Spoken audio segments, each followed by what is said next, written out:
Que dudes, dice el Señor, yo no. Así que nosotros podemos dudar todo lo que querramos, ¿verdad? Y de hecho vamos a dudar. Pero dice el Señor, yo no dudo. Yo sé lo que hago, sé lo que estoy haciendo. Y vamos a usar una escritura en Marcos capítulo 16. Así que abra su Biblia allí, en Marcos capítulo 16.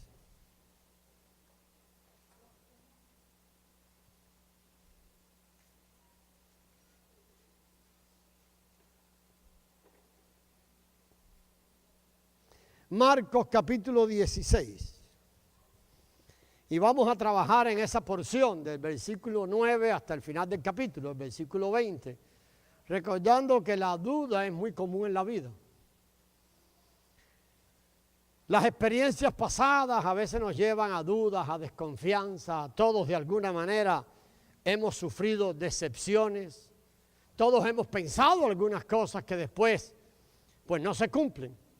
Así que es importante entender que todos nosotros atravesamos por épocas de dudas.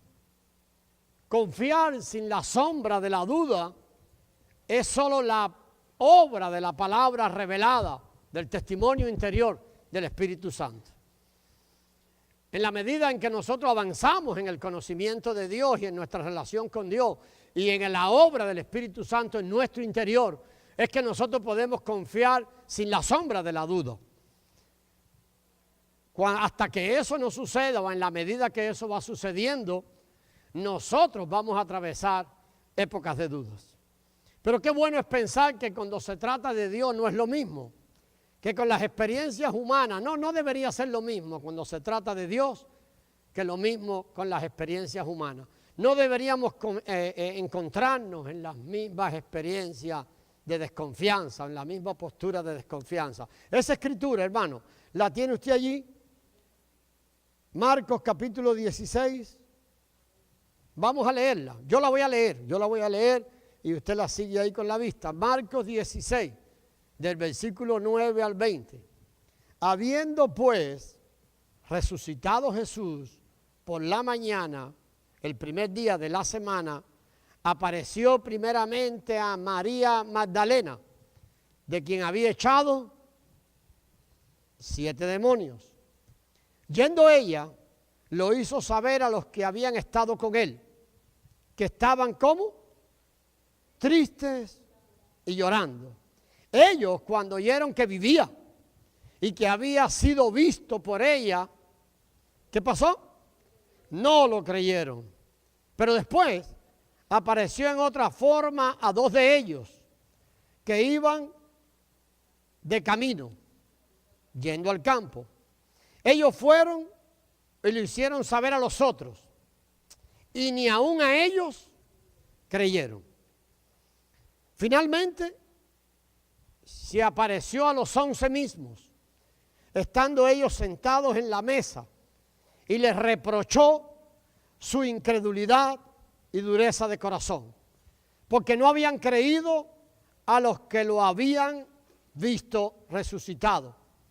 Y les dijo: id por todo el mundo y predicad el evangelio a toda criatura. El que creyere y fuere bautizado será salvo, mas el que no creyere será condenado. Y estas señales seguirán a los que creen en mi nombre. En mi nombre echarán fuera demonios, hablarán nuevas lenguas, tomarán en la mano serpientes y beberán cosa mortífera, pero no les hará daño. Y si bebieren cosa mortífera, no les hará daño. Sobre los enfermos pondrán sus manos y sanarán. Gloria a Dios. Esa es la porción de la Escritura en lo que vamos a basar el mensaje de esta mañana. Estamos hablando de los discípulos. Estos discípulos, hermanos, es claro que mantengamos esto en mente. Habían oído las palabras del reino de Dios predicadas o enseñadas por la palabra viviente misma. Estos discípulos no habían escuchado a un predicador bueno. Estos discípulos no habían escuchado el evangelio del reino salido del pastor de ustedes. Este discípulo tampoco escucharon el evangelio del reino porque lo leyeron de un libro. Fue el propio Dios quien les habló a ellos del reino de Dios. Fue el propio Dios, fue la palabra viviente. Así que mantengamos eso en mente. La palabra les dijo. ¿Por qué estoy haciendo énfasis en esto? En la palabra les dijo.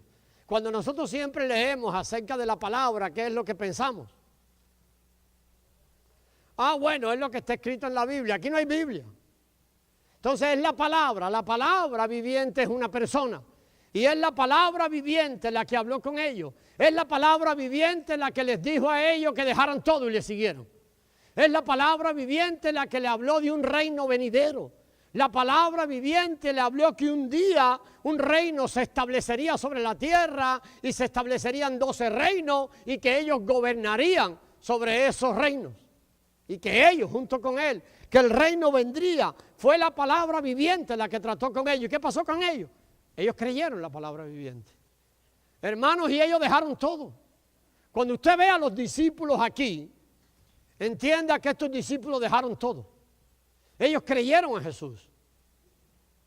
Y vinieron. Y abandonaron todo lo que tenían por seguir a Jesús. Pero de pronto, ellos se topan con una realidad asombrosa. ¿Con qué se topan? Con la cruz. Ellos topan con la cruz. ¿Y qué pasó en la cruz? Cuando ellos toparon con la cruz, todas sus expectativas se derrumbaron. Ellos habían puesto la confianza ¿en quién? En Jesús. Pero ahora miran a la cruz. ¿Y qué pasó? Jesús está muerto. Esto era algo de lo que ellos habían sido avisados. El Señor le había hablado muchas veces que era necesario que Él fuera a Jerusalén y que Él tenía que morir. Yo creo que ellos nunca lo entendieron. Era difícil o es difícil entender a alguien que hable en alegorías. ¿Cuántas alegorías les habló Jesús? ¿Cuántas veces le enseñaba la necesidad de dejar todo, seguirlo a Él, pero se lo enseñaba por parábola? Le enseñaba los distintos tipos de terrenos, refiriéndose al corazón del hombre, y se lo enseñaba también por parábola.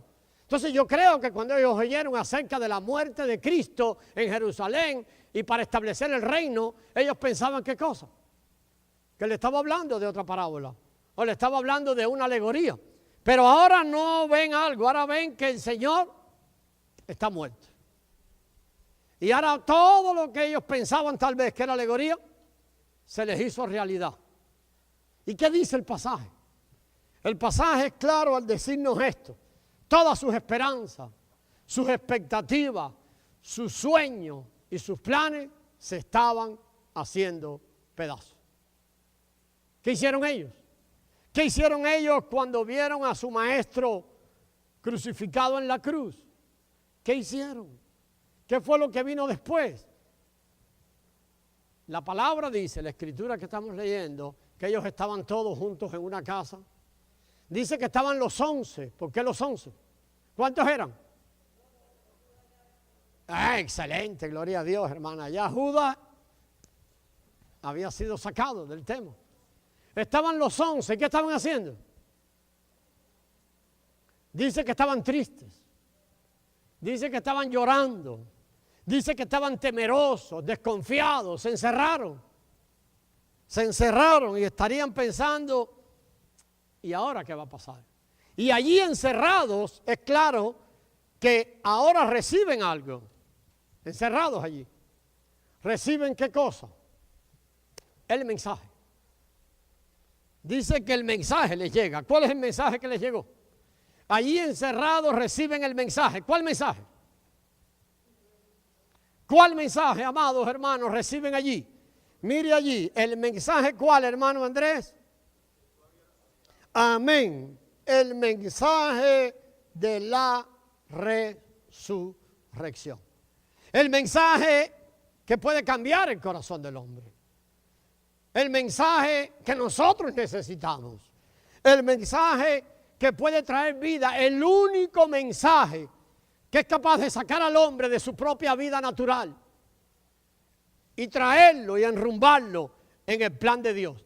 El mensaje de la resurrección es el único mensaje que puede sostener a los hombres llenos de vida, no importa lo que estén atravesando en la tierra. El mensaje de la resurrección es el único mensaje que puede libertar al hombre del poder de sí mismo.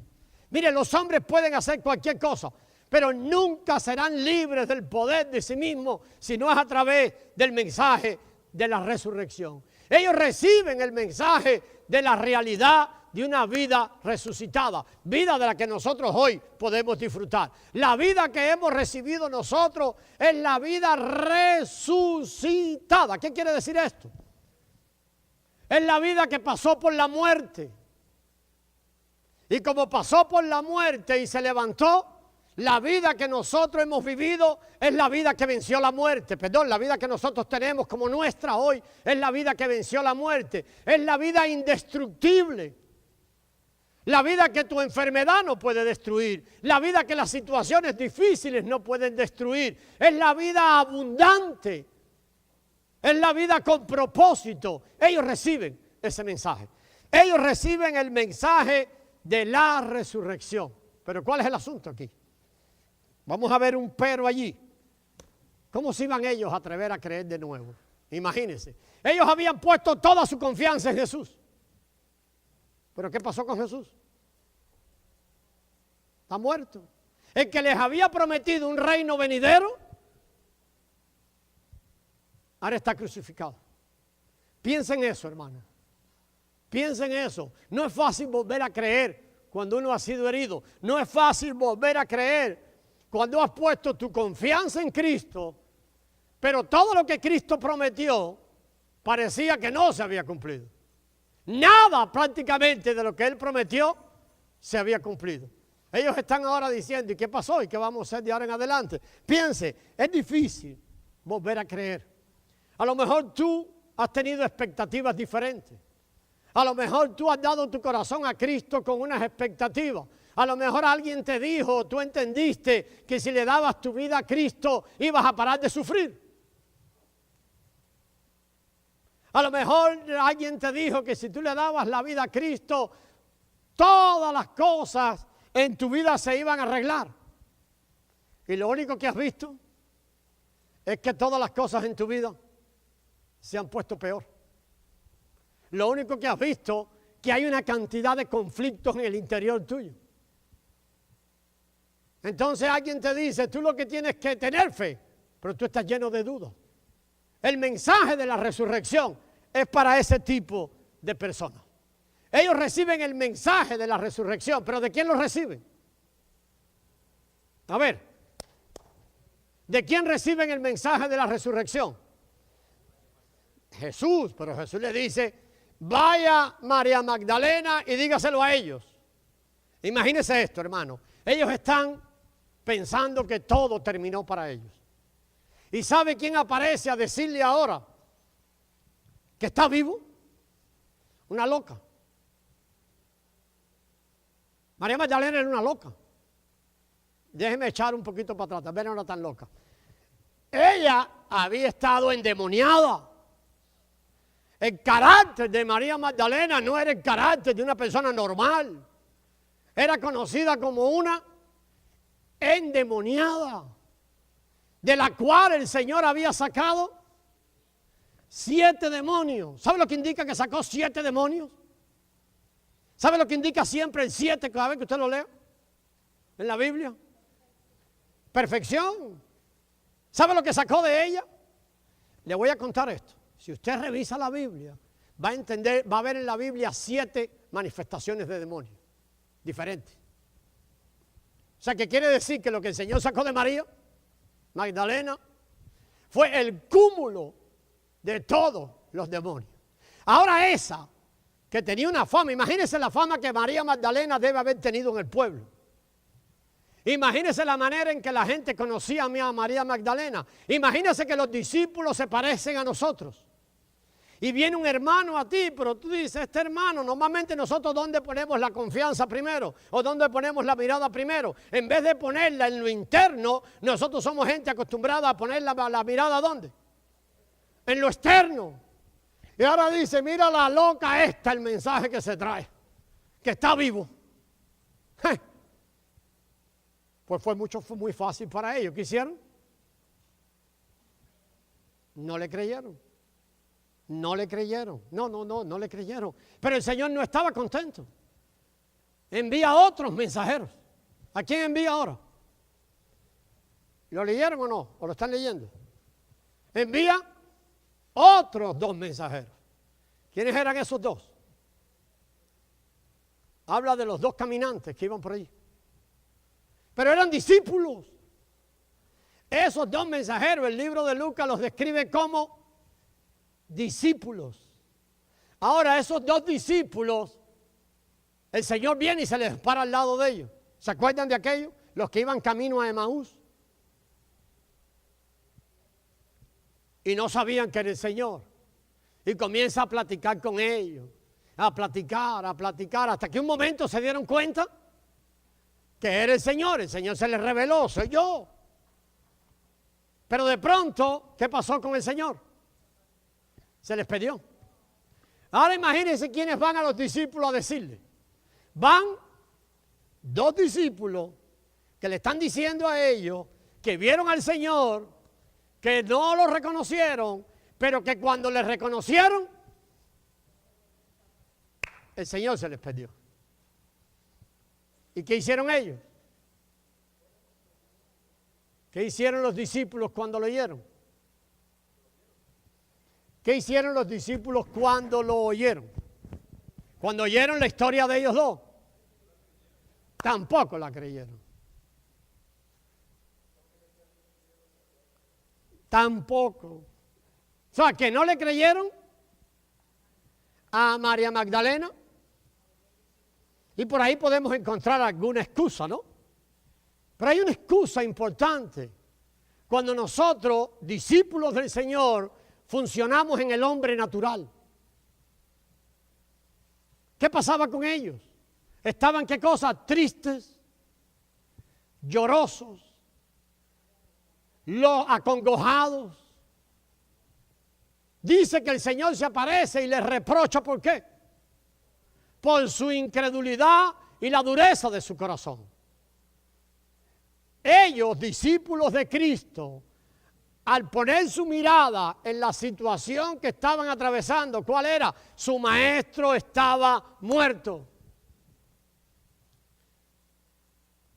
¿Qué pasó con ellos? ¿Cuál es la realidad de por qué no creyeron? ¿Cuál es la realidad que tal vez encontraron una justificación en decir, la loca esta no sabe lo que habla? Y cuando le dijeron los otros 2 discípulos, estos tampoco saben, están inventando un cuento. Dice que no vieron, que no lo vieron, que lo conocieron y después se les fue. O sea, esto es otro cuento más. ¿Por qué? La realidad estaba en que esos discípulos empezaron a funcionar en su vida natural. ¿Dónde fueron ellos a buscar ayudas en medio de la situación que estaban atravesando? A su vida natural. ¿Dónde fueron a buscar? A sus emociones. ¿Dónde fueron a buscar? A sus sentimientos. ¿Dónde fueron a buscar? A su alma. Amados hermanos, el alma nuestra necesita ser regida por el Espíritu Santo, habitado por el Espíritu de Cristo en el hombre interior. Para los hijos de Dios, para los discípulos del Señor, no podemos ir al alma en busca de ayuda. Jamás vayamos al alma en busca de ayuda. Cada vez que vamos al alma en busca de ayuda, ¿sabe qué pasará? Encontraremos incredulidad. Nos llenaremos de dudas. Nunca vayamos al alma en busca de ayuda. Cuando usted va al alma en busca de ayuda, siempre encontrará algo que lo separe del propósito eterno para el cual Dios lo tomó a usted. Una de las mejores oportunidades de saber cuánto hemos crecido en el hombre interior es cuando enfrentamos dificultades. ¿Cuánto usted está caminando en la fe del Hijo de Dios? ¿Sabe cuándo lo sabrá? Cuando enfrenta dificultades. Cuando enfrenta dificultades, unas veces nosotros queremos apoyarnos en nuestra fe. Pero ¿sabe lo que pasa con la fe de los humanos? Aunque usted es un hijo de Dios, ¿sabe lo que pasa? Siempre está ligada al alma. La fe nuestra siempre está ligada a las circunstancias. Por eso nosotros, cuando las circunstancias son buenas, tenemos una fe enorme. Cuando las cosas están saliendo como nosotros pensamos o las planeamos, tenemos una fe enorme. Pero cuando el Señor en su inmensa sabiduría y su trato con nosotros permite que lleguen las pruebas, permite que pasemos por el valle de sombra de muerte, entonces allí usted podrá entender si la fe con la que usted está operando es la fe suya o es la fe del Hijo de Dios. El apóstol Pablo, allá en Gálatas 2:20, un pasaje que muchos de nosotros conocemos, decía así: con Cristo estoy. ¿Recuerdan ese pasaje? Y ya no vivo yo, mas Cristo vive en mí. ¿Y qué más? Y lo que ahora vivo en la carne, porque seguimos viviendo una vida, ¿sí o no? Seguimos viviendo una vida. Lo que ahora vivo en la carne, ¿qué pasa? No, lo vivo en el Hijo de Dios, no. Falta algo allí. Lo vivo en la fe del Hijo de Dios. Pablo podía haber dicho: lo que ahora vivo en la carne, lo vivo con una tremenda fe que he recibido. Él no dice eso. Él dice: yo lo vivo en la fe ¿de quién? Del Hijo de Dios. Yo lo vivo en la fe del Hijo de Dios. Y ahí hay una revelación tremenda para la iglesia. ¿Cómo tenemos que vivir nuestra vida cristiana? ¿En la fe de quién? No en la fe suya. Pastores, que yo tengo tremenda fe. La fe suya nunca sirve para nada. Perdóneme, hermano. ¿Sabe para cuánto va a servir? Para cuando no tenga pruebas. Cuando tenga pruebas, si usted opera en la fe suya siempre se va a derrumbar. La fe suya siempre lo va a llevar a la duda. La fe suya siempre lo va a llevar. Y si no lo lleva siempre, es por la misericordia de Dios, lo llevará a la incredulidad. Y empezamos a actuar como los que no tienen a Cristo. Por eso tenemos que aprender a vivir ¿dónde? En la fe del Hijo de Dios. Pero pastor, ¿cómo yo puedo vivir en la fe del Hijo de Dios? Los que están haciendo, formando para la vida, ahí hay mucha enseñanza, hermanos. Si usted no lo está haciendo, hágalo. Esta tarde vamos a compartir con los hermanos que están ya en el segundo, formando para la vida 2, en el primer nivel, acerca del crecimiento espiritual. Mire, si el Hijo de Dios es aumentado en nosotros y la vida de Cristo está creciendo en nosotros, ¿qué crecerá junto con la vida del Hijo? Pues crecerá la fe del Hijo de Dios. No tiene que inventar mucho. Aquí empezamos a ver la fe del Hijo de Dios, ¿cómo yo la tengo? Entonces me levanto todas las mañanas a orar. Usted se va a levantar 4 mañanas o 5 mañanas y después se está acusando porque no sirvió para levantar, si es un enredo. Y después se vuelve a animar y se levanta 3 mañanas más. Pero cuando es algo que el Hijo de Dios está haciendo desde su interior, ¿sabe qué? No hay diablo que lo duerma. No hay naturaleza humana que se quede dormido. Porque ¿quién lo está haciendo ahora? Es la vida que mora en usted. Entonces las cosas resultan sin esfuerzo propio. Sin esfuerzo propio que al final termina condenándonos. Entonces, amados hermanos, debemos entender esto. Nosotros tenemos que aprender a funcionar en la fe del Hijo de Dios. Y esto es algo que es enseñado. Esto es algo que la propia vida que está en nosotros, que es la vida del Hijo, empieza a enseñarnos a funcionar en la fe del Hijo. Nosotros funcionamos en la fe del Hijo de Dios. Así que era difícil creer en el mensaje de eso. Este mensaje de la resurrección es especialmente dirigido para aquellas personas que parece que Dios les falló. A lo mejor yo no sé hoy cómo te sientes tú. A lo mejor te sientes que nada de lo que tú estás pidiéndole al Señor te lo ha contestado. Yo fui a ver una hermana al hospital ayer o antes de ayer y me dijo, a mí Dios me ha dejado sola. Fue lo primero que me dijo. Así está malita en el hospital. Dios me ha dejado solo. ¿Por qué, hermano? ¿Por qué cuando atravesamos épocas de sufrimiento pensamos que Dios nos ha dejado solos? No fue Él el que dijo, aunque anden en valle de sombra de muerte. ¿Por qué? Porque Él va a estar con nosotros. Entonces eso lo leemos en la Biblia. Y decimos, amén. Qué bonito, pastor, se me erizan los pelos. Pero cuando llega el valle de sombra de muerte, ya los pelos no se te erizan, se te acaba la fe. Mientras lo lees en la Biblia y tú estás hermosote y todo bien, tienes una fe tremenda. Oh, cuando ande en el valle de sombra. Déjeme decirle esto. Dios es especialista en darte sombrilla antes que llueva. ¿No se entiende ese ejemplo? Sí. ¿Sabe lo que Dios está haciendo hoy aquí? Advirtiéndote esto. Cuando andes en el valle de sombra de muerte, yo estoy contigo. Entonces, bueno que hoy permita que esa palabra entre y se haga vida en ti, para que cuando mañana llegue el valle de sombra de muerte, tú puedas sacar el paraguas y decir, el Señor está conmigo. Por lo tanto, no temeré.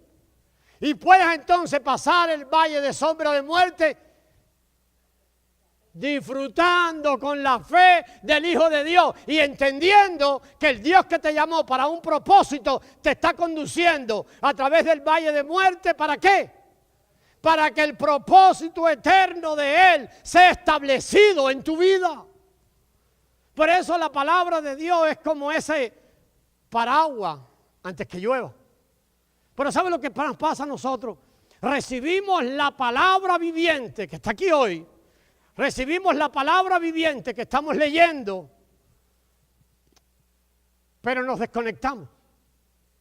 Lo que Dios te está diciendo hoy, mañana, esta semana o dentro de 3 semanas será puesto a prueba.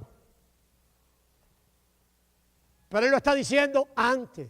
Él le había dicho a los discípulos, yo voy a morir. Es necesario que yo muera. Pero ellos, ¿qué cosa? 3 años oyendo lo mismo. Pero ellos o no lo entendían, o estaban, bueno, sí, un día nos vamos a morir todos. Está bien, Él se va a morir, nosotros también, pues, adelante. No, ellos no entendían que para que hubiera resurrección y vida nueva, tenía que haber muerte primero. Hermano amado, si usted quiere ser alguien que vive en el propósito de Dios y el propósito de Dios se ha establecido en usted y la vida resucitada, que es la vida nueva que hemos recibido en el hombre interior, resplandezca, usted tiene que pasar por la muerte. Usted tiene que ser desposeído de todo lo que tiene. Este mensaje es diferente que lo que usted oye mucho. El Señor tiene que arrancar de nosotros todo lo que no sea su Hijo. A ver, la bendición no es que el Señor te dé casas. La bendición no es que el Señor te dé mucho dinero. La bendición no es que Dios te dé muchas cosas en este mundo. ¿Sabe cuál es la bendición? Es el Hijo. Es el Hijo. Entonces la bendición está allí en esto. Mire, cuando el Señor viene sobre ti y empieza a quemar todo lo que en tu vida no sirve. A ver, nosotros hemos recibido a Cristo. Amén. Ahora, una vez que hemos recibido a Cristo, empezamos a sobreedificar. Nosotros sobreedificamos con 6 fundamentos. 6.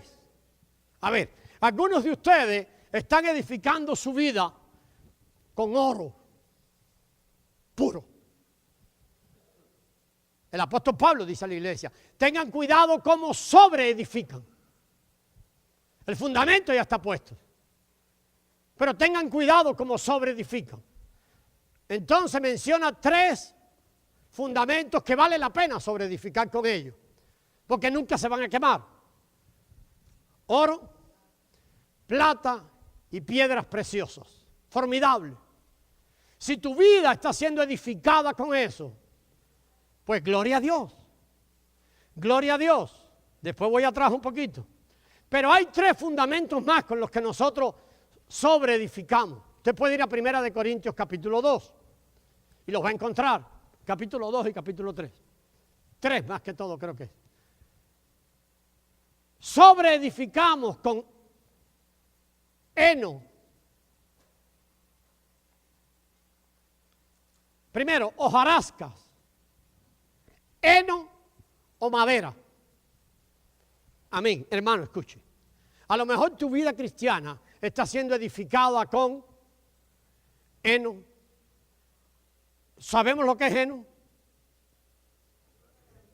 ¿Lo han visto por ahí que le dan de comer a los animales? Se hace de una hierba que se corta, se deja secar. Aquí hay una máquina que lo hace bolita y está muy lindo y todo, pero otros lados no, sino que se coge esa hierba, se deja secar y después se le da comida. Llaman heno esa comida. Pero puede ser hojarascas. Se refiere a esas hojas que están sueltas. Y también se refiere a la madera. Ok, si tú estás sobreedificando su vida cristiana, sobreedificando, sobre el fundamento. ¿Quién es el fundamento? Si usted no tiene puesto el fundamento, nada de lo que pasa encima. Pero si usted tiene puesto el fundamento y usted empieza a sobreedificar con heno, hojarascas o madera, ¿sabe lo que pasa? Nada de eso sirve para edificar algo saludable y eterno. Todo eso, cuando venga el fuego, se va a quemar. Entonces, lo que usted creía que estaba sobreedificando, se va a caer. Pastor, pero entonces, ¿cómo yo hago? Yo quiero sobreedificar con oro. ¿Quieres sobreedificar con oro tu vida? Ok. Entonces, el edificador, el que dijo, yo edificaré mi iglesia, está edificando una iglesia del candelero. La iglesia del candelero es de oro puro. No tiene nada de hojarasca, nada de heno, ni nada de madera. Es de oro puro. Pero ¿sabe cómo el Señor obtiene el oro puro para que Él pueda edificar la iglesia que es edificada a martillo? Exponiendo la iglesia al fuego de la prueba. Por eso es que el apóstol Santiago dice, cuando ustedes sean sometidos a prueba, ténganlo por sumo gozo. Porque el Señor está probando el edificio que estás teniendo. Entonces, si el edificio tuyo se derrumba, te da oportunidad ahora de venir humillado delante del Señor y decirle, enséñame a edificar con el fundamento necesario. Por favor, aquí está mi vida. Edifica tú. Entonces, ¿cuál es la bendición? Cuando lo que no va a resistir la eternidad es quemado de nuestras vidas. A ver, ¿qué tal si el Señor te deja a ti edificar una vida cristiana sobre el heno, sobre la paja y sobre la hojarasca? Y cuando el Señor llame a su iglesia te diga, hey, a ti no te conozco. Pero Señor, yo he estado 25 años en la iglesia. Yo cantaba en el grupo de alabanza. Y dice el Señor, yo no conozco eso. Yo no te conozco, nunca te vi. Tú no eres de mi familia. Entonces, ¿cuál es la bendición?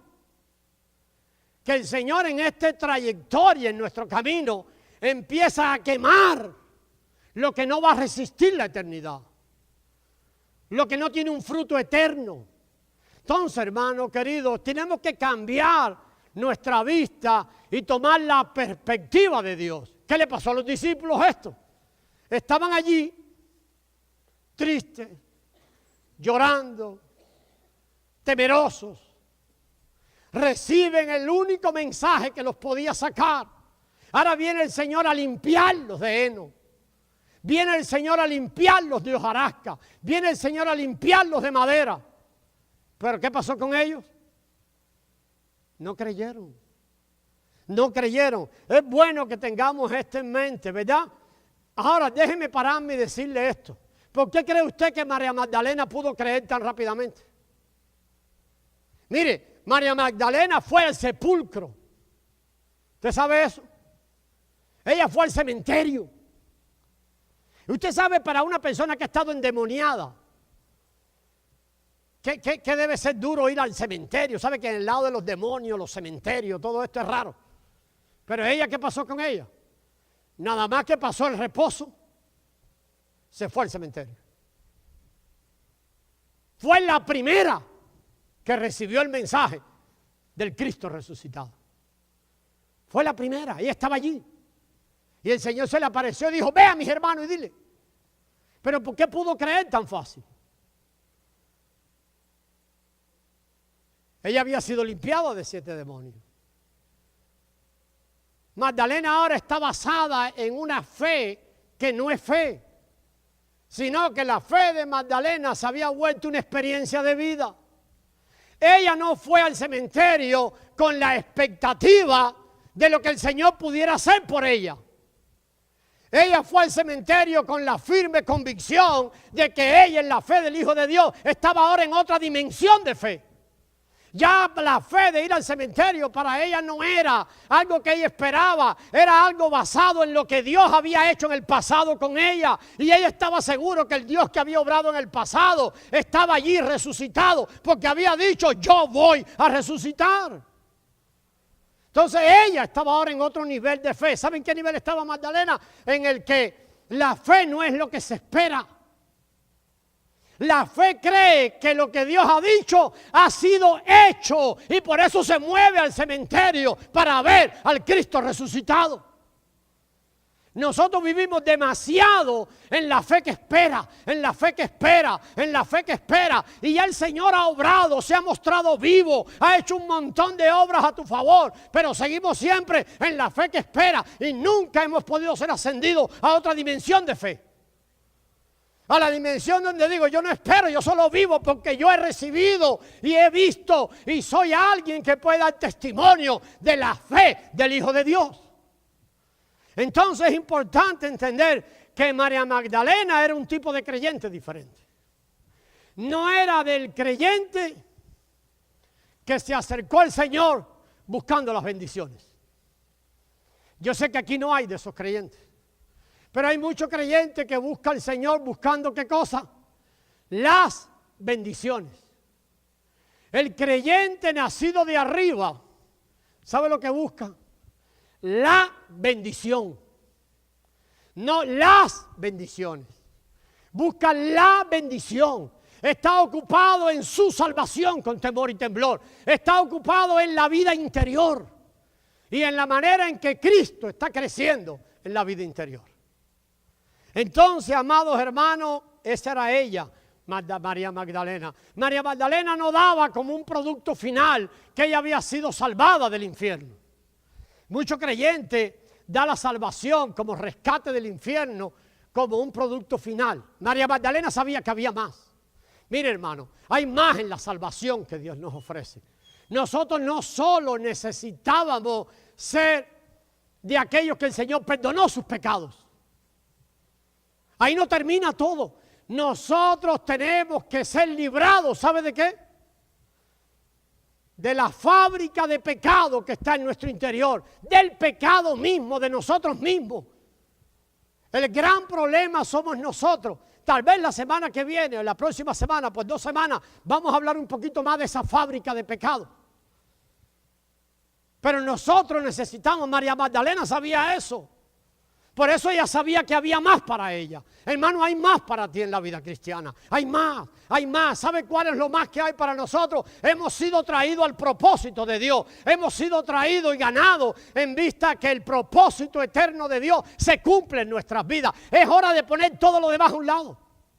Todo lo demás a un lado, todo lo demás. Nosotros estamos demasiado enredados en las cosas que tienen que ver con la vieja creación. Es hora de sacrificar todo y echarlo a los pies del Maestro, porque hemos descubierto ¿qué cosa? El tesoro. Hoy nosotros tenemos que ir tras la bendición, tras a ganar al Hijo de Dios. El apóstol Pablo, escribiendo a los Filipenses, dijo, porque lo único que yo anhelo es ganar a Cristo y ser hallado en Él. Ganar a Cristo, ganar a Cristo, ganar a Cristo y ser hallado en Él. Entonces, amados hermanos, esa era María Magdalena. Ella no andaba tras las bendiciones, sino tras la bendición. Ellos no le creyeron a María Magdalena. Ellos no le creyeron a los discípulos. Y ahora interviene el Señor mismo. Vamos a mirar allí y ponga su atención en el versículo 14. Versículo 14.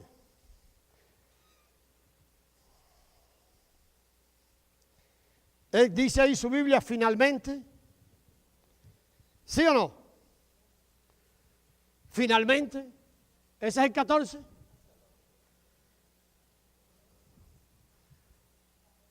¿Sí? Finalmente se apareció. ¿A quién?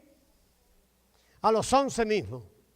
Estando ellos sentados a la mesa. Mire esto. Ellos estaban deprimidos. ¿Sí? Tristes, llorando. ¿Pero qué estaban haciendo? Estaban comiendo. Qué interesante, nosotros somos buenos para, hablamos de depresión, todo, pero páseme otro plato más, por favor. Sírveme más carnita, écheme más sopa. Aunque estaban deprimidos, el hambre no se le quitaba. Dije a alguien, no, es que estaban ansiosos, Ari, la ansiedad le da hambre. Pero Jesús se los encuentra sentados a la mesa y comiendo. Y comiendo, dando vuelta a la, ¿cómo se llama? A la depresión. ¿De qué habla un deprimido? De la depresión, él no sale de eso. Y cuando se junta con otro, ¿de qué habla? Oye, de lo malo que está todo. Y se murió en la cruz el Señor. Mira que cuando aquellos dos iban para Emaús, ¿se acuerdan? Ellos van a Emaús, los dos aparecidos aquellos, los dos caminantes, eran discípulos. Ellos iban hablando entre ellos. Los dos que mandó como mensajeros. Lucas los describe como dos que iban hablando entre ellos. Y sabe, estaban tan deprimidos que Jesús va ahí oyendo la conversación. Pero ellos no saben. Y Jesús tuvo que meterse y decirle, pero ¿qué conversación es esa que tienen ustedes? Oh, hermanos, ¿cuánto necesitamos a Jesús que venga a nosotros? A veces oyes dos hermanos y cuando están hablando, yo les dije que yo trabajé con un pastor y él estaba en la oficina y me llamaba. Teníamos un intercomunicador de eso. Hermano Pedro, ven a mi oficina. Y yo a veces por el tono de voz sabía lo que era, porque sabía que estaba hablando con alguien. Y yo dije, uy, pobrecito el pastor. Y él me llamaba y cuando entraba a la oficina él tenía el cesto de la basura en la mano. Esos ticos que tenía que echar los papeles. Y cogía el cesto de la basura y empezaba. Decía, ¿qué estás haciendo, pastor? Ayúdame, hermano, golpéame por aquí. ¿Y para qué? Para que se me salga todo lo que esta hermana me metió. Yo no quiero eso dentro de mí. Venga, venga, venga. Así necesitamos hacer. Ellos van camino a Emaús. Mire, yo le voy a hablar de geografía, pero Emaús es un lugar descendiente. Cada vez que usted empieza a dar vuelta a la realidad y habla de su situación y esto, y dale, y está atorado en eso, usted está descendiendo, hermano. Usted necesita el mensaje de la resurrección que le levante. Usted necesita entender que nosotros como cristianos, aún para experimentar la vida resucitada, tenemos que descender. Tenemos que ser llevados abajo para que ahora entonces la vida resucitada cobre valor en nosotros. Ellos iban descendiendo. Y Jesús tuvo que llegarle y decirle, hey, pero ¿qué mensajes son esos que ustedes están hablando? ¿Hasta cuándo van a seguir hablando así? ¿Qué tal si el Señor oyera la conversación que tenías con otro hermano esta mañana? ¿O ayer? O cuando hablas por teléfono. Tendría el Señor que decirte de qué cosas están hablando ustedes. En vez de estar compartiendo la vida, están compartiendo un espíritu de muerte. Cuidado con lo que hablamos con los hermanos. Mucho cuidado con eso. Mucho cuidado. Los encontró comiendo. Y el Señor viene ahora y les reprocha. ¿Qué le reprocha el Señor? Ahí dice, su incredulidad y la dureza de corazón. Ay, Dios. Dos cosas que nosotros no padecemos, ¿verdad? Ellos no le habían creído a Él. El asunto no era de María Magdalena. El asunto no era de los dos caminantes. Él les había dicho que iba a morir y que iba a resucitar. El Señor le dice, ustedes son unos incrédulos, y encima de ser incrédulos, ustedes son unos cabeza duras. Esa es la dureza del corazón. ¿Un sinónimo de qué? De cabeza dura. Les estoy señalando, les estoy mandando mensajes, les estoy diciendo, pero ustedes siguen sentados, obedeciendo su vida natural, siguen buscando el suplir de su vida en la carne. Abandonen ese tipo de conversación, abandonen esa actitud, no sean cabezones. Eso es lo que les dice, les reprocha por eso.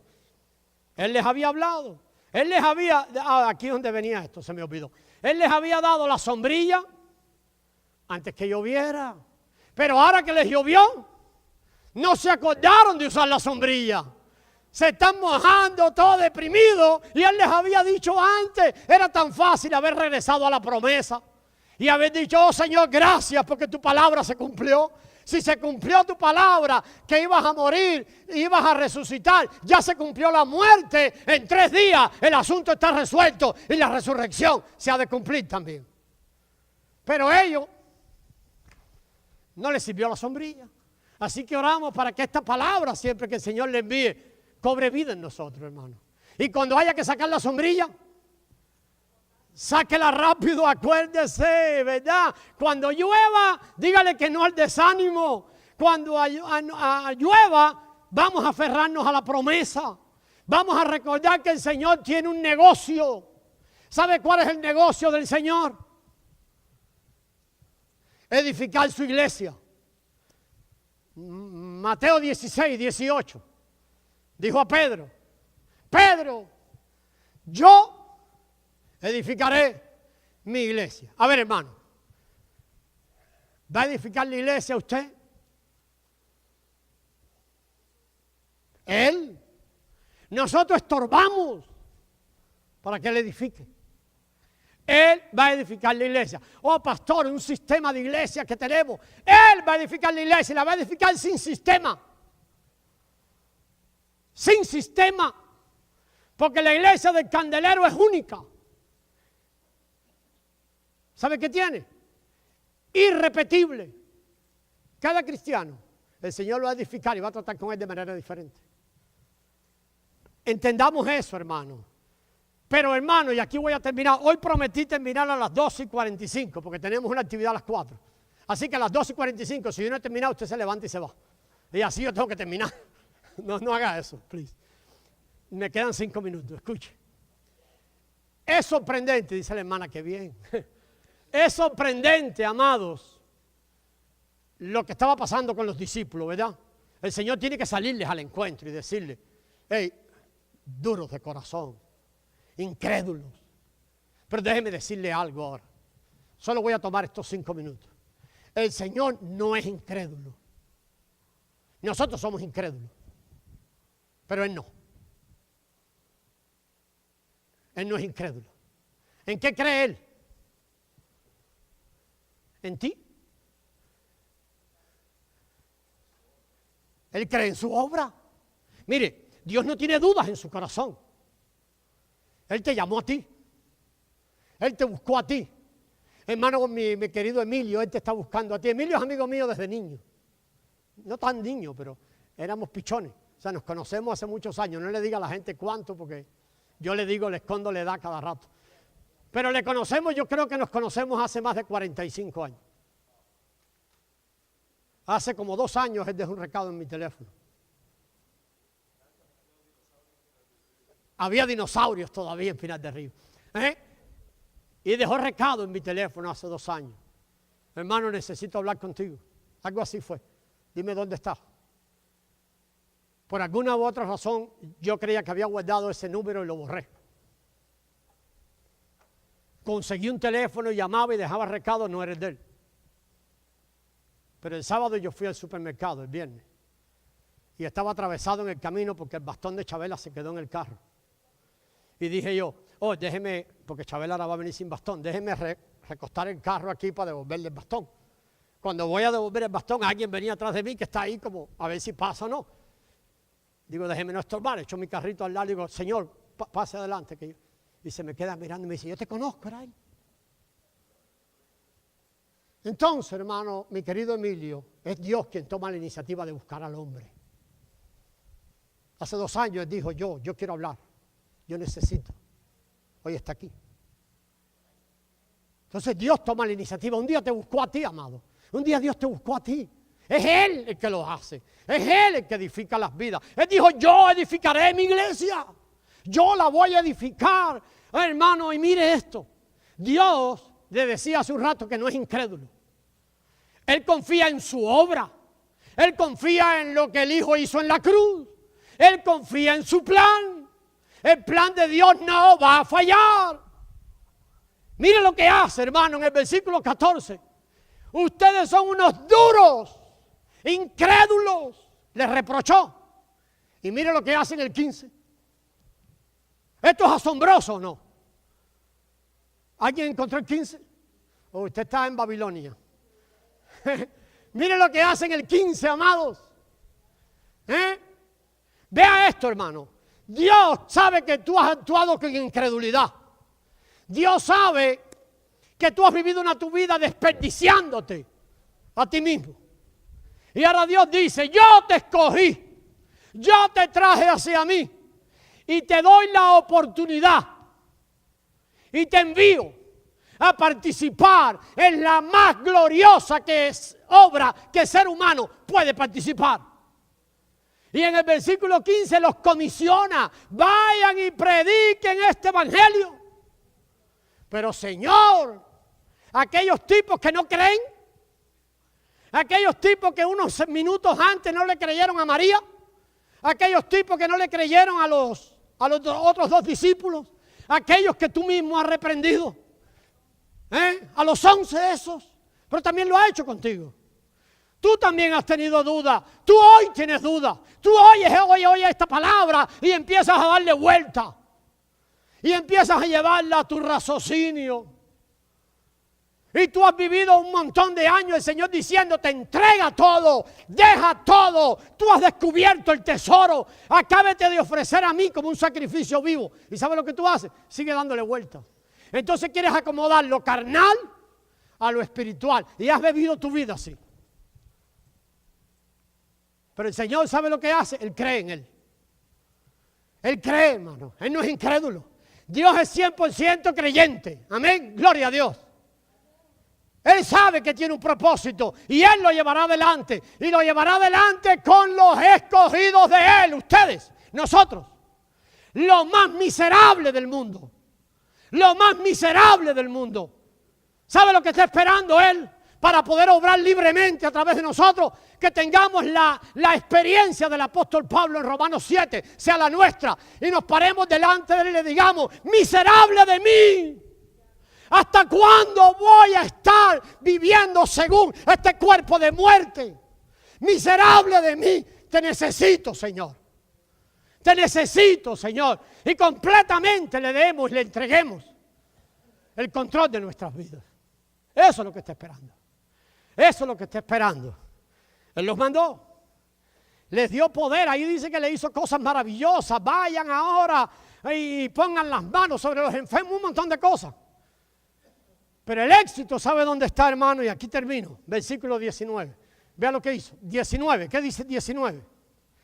19. 19. ¿Lo tiene o no?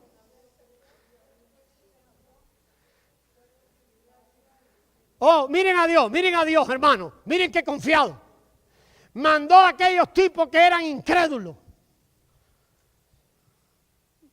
Mi hermano Andrés, ¿lo escuchaste? Mandó a los incrédulos. ¿Y qué hace Dios ahora?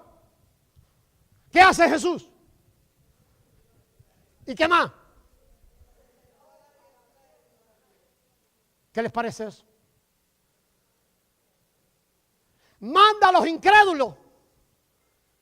Mira qué confiado Jesús. ¿Él cree o no cree? ¿Qué hizo? Ya mandé a estos. Mandé a estos. ¿Y sabe qué hace ahora? Tranquilo. Se sienta a reposar. Él está sentado hoy reposando. Él no está ansioso. Él no está ansioso aun cuando vea nuestra falta de fe y nuestras dudas. Él no está ansioso. ¿Sabe por qué no está ansioso? Porque Él sabe, hermano, que en el nivel que fe estamos hoy, Él nos va a llevar a otro. Él sabe que ha depositado en nosotros lo más grande que el ser humano pueda tener. Mire, 20, ¿dónde está el éxito? Mire, fue y se sentó. Jesús muy confiado. Muy confiado. Se sentó. Reposó. Sentarse allí es el reposo del séptimo día. ¿Cuál es el reposo del séptimo día? Es de Génesis. Después que creó todo, dijo, esto está terminado. Y fue y se sentó. Y aquí lo vemos sentado en Efesios. Y aquí lo vemos sentado en Marcos.